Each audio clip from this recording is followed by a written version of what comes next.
Christchurch City post-quake. The rebuild is well and truly underway, but just how accessible are we? Not at all.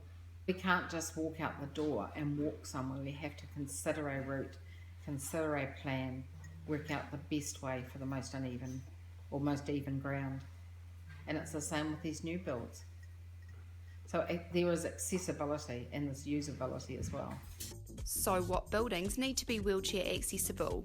The experts at Fowler Homes know the answer. I think it's down to the individual business and existing businesses, but I'm confident with new buildings it's a requirement of law and you will not get a building consent issued and you'll not get sign off until that's done. So I went to the new BNZ Centre and put them to the test. The minimum door requirement is 760mm. Compared to the wheelchair toilet, that is 960mm. So looking inside the toilet, they have a handrail, raised buttons to flush the system, and adequate turning room. Wendy's, you've passed the test. If you fancy some light reading, you can come here to swap your books in the BNZ Centre, but not before navigating the lip at the door first. In fact, Unichem Pharmacy, Wendy's Milk Bar, Hair and Beauty Co and 2 Degrees all have raised entranceways into their stores. Bev Edwards has some advice for local designers. I feel really annoyed that they don't actually put someone in a wheelchair or get someone in a wheelchair to help with these designs. You know, there's a lot of us around that would love to be included in these planning and given the opportunity to help make it a better accessible city, but they're not asking.